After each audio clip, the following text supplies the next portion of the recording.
con lo que te decíamos, ¿no? Que hoy comienzan las jornadas de sociología y vamos a charlar con el doctor en ciencias sociales, el sociólogo Eduardo Chávez Molina, que forma parte de la mesa de desigualdades comparadas entre América Latina y Europa. Muy buenos días, Eduardo. Marcos Barroso lo saluda. ¿Cómo está?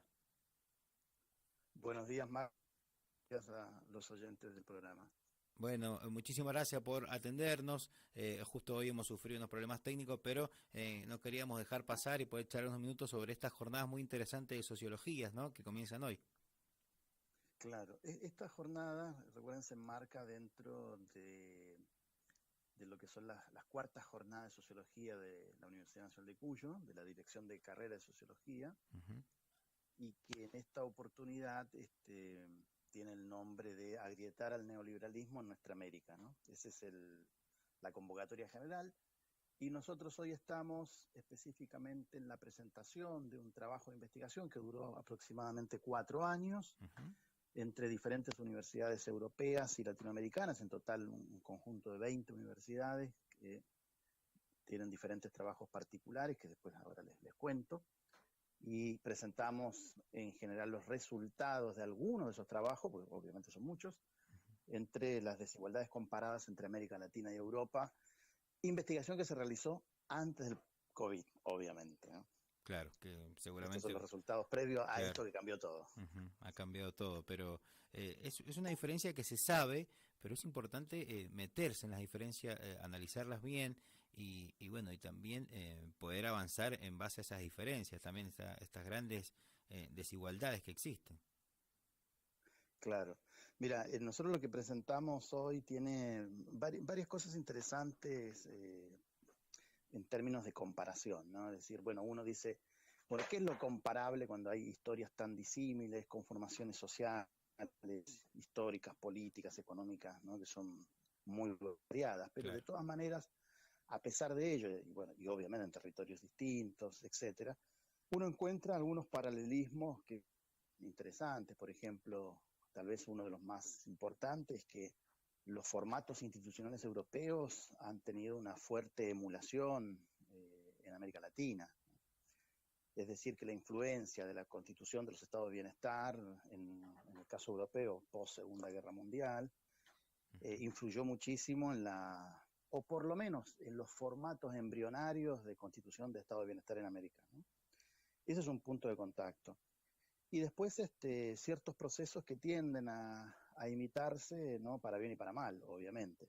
Uh-huh. Pero las diferencias sustantivas que uno puede encontrar son obviamente los modelos sociopolíticos, la fuerte intervención del Estado para regular las condiciones de mejora poblacionales, que eso uno lo encuentra en Europa, inclusive bajo diferentes signos políticos, que eso tal vez lo más llamativo, ¿no? Uh-huh. Lo que uno conoce como estado de bienestar y puede encontrar claras diferencias entre los países escandinavos en relación a las Islas Británicas y ello con la Europa continental, ¿no? Y de esa Europa continental, y me refiero a Francia, Alemania, referenciándola con los países del Mediterráneo, que sería Italia y España, uno encuentra fuertes heterogeneidades.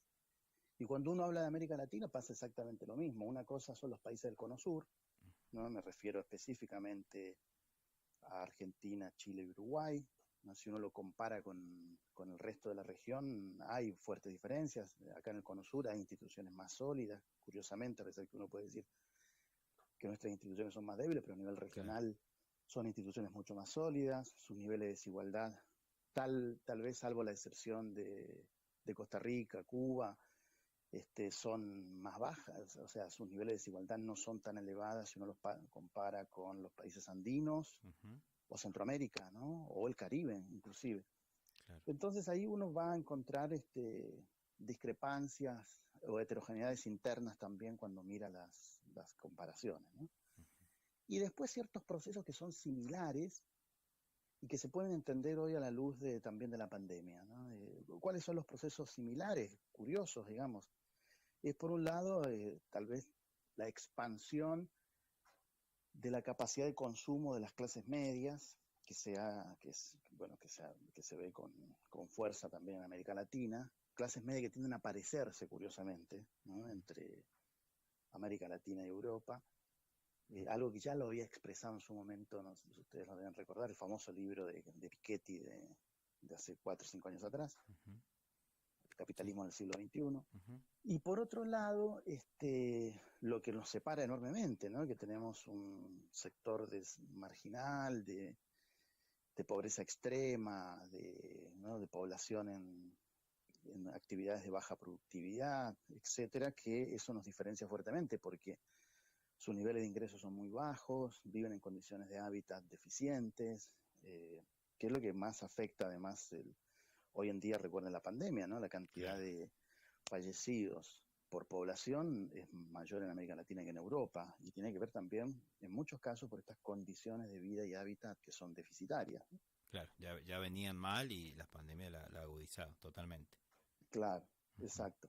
Y después, por otro lado, los procesos que en algún punto nos acercan, ¿no? Que uno puede pensarlos que son elementos que debilitan las condiciones de mejoras de vida de la población, que tiene que ver con los procesos de pauperización y de flexibilización laboral, que en Europa se vive de manera dramática también, ¿no? Es decir, por ejemplo, el caso europeo tiene el tema de la máxima flexibilización laboral que se da en las Islas Británicas, ¿no? Hasta contratos 0 horas, cosa que acá no se conocen, ¿no?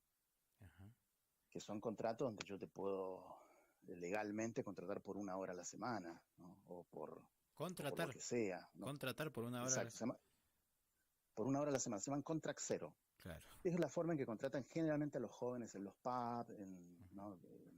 en las tiendas comerciales, claro, donde ese contrato se extiende o se alarga de acuerdo a las condiciones de actividad del negocio. ¿Bien?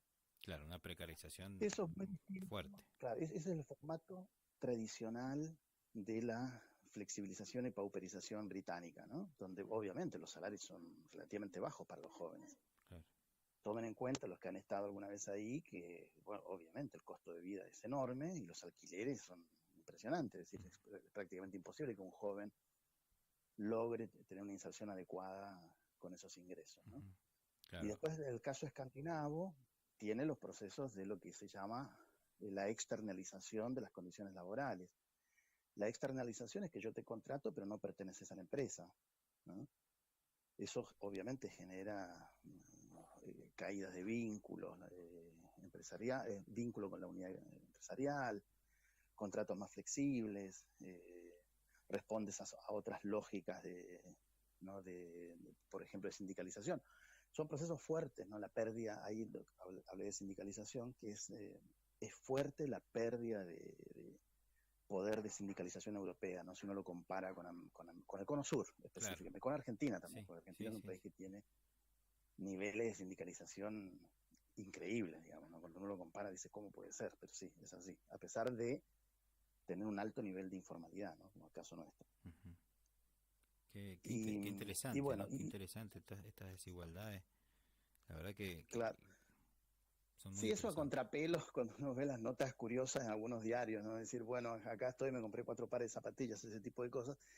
Bueno, hay que entender la lógica, ¿no? Obviamente por el tipo de diferencia de cambio, obviamente que te parece sorprendente, pero las condiciones de vida se miden de acuerdo a los costos de cada unidad regional y nacional, ¿no? Claro, me imaginaba, imagina que desde alguien de América se iba hacia Europa y bueno, y se encontraba con esa precarización, digamos, para comenzar a trabajar, la verdad que terrible, ¿no? Eso que contabas. Bueno, y después, bueno, los países del Mediterráneo, por ejemplo, Francia, no, específicamente más Italia y España, los niveles de ingresos son bastante bajos, ¿no?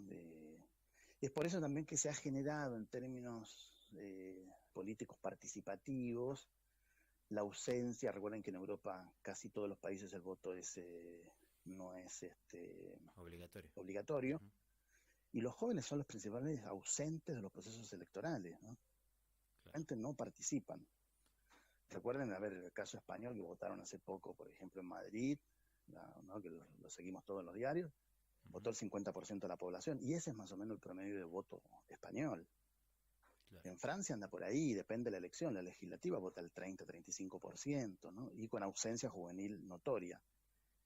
Hay un par de intelectuales europeos, destaco a uno particularmente, Owen Jones, muy interesante porque él plantea que esta especie de, entre comillas, ¿no?, rebelión juvenil a las instituciones europeas se debe también a este horizonte que les hace perder esperanza de un futuro mejor, ¿no? Y lo denomina como la rebelión ante los grises, ¿no? Y los grises son, en general, la población adulta, que les genera políticas, sobre todo en este caso políticas laborales, que están ligadas a los formatos de contratación, a los tipos de ingreso, etcétera, que ellos mismos, los grises, no vivieron cuando eran jóvenes, ¿no? Porque era otro formato estatal. Entonces, ahí se generan procesos de rebelión continua, ¿no? Claro. ¿Qué pasa en la antecara, digamos, o la comparación a América Latina? Bueno, en América Latina tenemos, lo que pasa es que acá hay condiciones estructurales ya ¿no?, de pobreza, de marginación, sobre todo de condiciones laborales que en general, sobre todo los más jóvenes, no les son beneficiosas. Más aún, si uno lo piensa pandemia mediante, a los procesos que uno observa, ¿no?, que tiene que ver con la automatización, ¿no?, la robotización en los sectores industriales, por otro lado, el debilitamiento de los lazos laborales en los formatos de contratación, ¿no?, a partir de ciertos mecanismos que tienen que ver con el empleo colaborativo, ¿no?, por ejemplo, de los delivery, ¿no?, los contratos específicos por actividades, es decir, un cúmulo de situaciones sumado a la informalidad que, bueno, que nos generan un panorama, sobre todo en el mundo juvenil, muy particular, ¿no? Porque es allí donde se concentra principalmente la pobreza, allí es donde se concentran estas condiciones de pauperización. Pauperización me refiero a trabajar y ganar poco, ¿no? En términos populares sería eso. Y flexibilización es que no tengo un horizonte continuo de preservación laboral. Claro. Mecanismos que inciden sobre la población juvenil, ¿no? Qué interesante. Bueno, eso es lo que presentamos hoy, ¿no? Sí, muy interesante, Eduardo. Y después, ¿Cómo? bueno, los trabajos después. No, te Sí. preguntaba que cómo hacemos para sumarnos. Hoy viernes 28 comienza y Sí, nos podemos sumar, ¿no?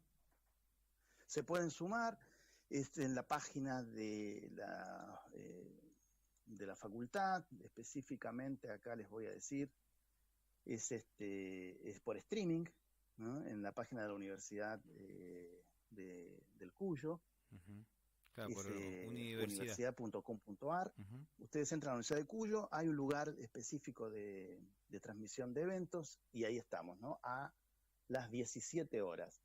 Van a participar, les cuento así rápidamente, obviamente todos investigadores, en este caso de habla castellana, Pedro López Roldán de la Universidad Autónoma de Barcelona, Sandra Facelli de la Universidad de Sevilla, Pablo Lavide, Antonio Martín Artiles de la Universidad Autónoma de Barcelona y los colegas Pablo Dalle de la Universidad de Buenos Aires y Leticia Munister de la Universidad Nacional de La Plata. Todo esto organizado, recuerden, en el marco de las cuartas jornadas de sociología, que ha generado con mucho laburo, con una tarea muy interesante, además de la dirección de carrera de sociología, ¿no?, de Cuyo. Eduardo, te agradecemos mucho, la verdad, muy interesante, y queríamos charlar unos minutos porque la verdad que es esto, ¿no?, es ver las desigualdades y de ahí también avanzar, ¿no?, y también la pandemia cómo ha impactado en estas desigualdades. Seguiremos de cerca seguramente esto y hecha la invitación para sumarse a quien le interesa y bueno, hablaremos seguramente en un futuro. Bueno, muchas gracias, Marco, muchas gracias a tus oyentes al programa, gracias por el invite y el convite para presentar esta actividad. No, gracias a vos, que tengas buen día y que salga muy buena estas primeras jornadas que comienzan hoy.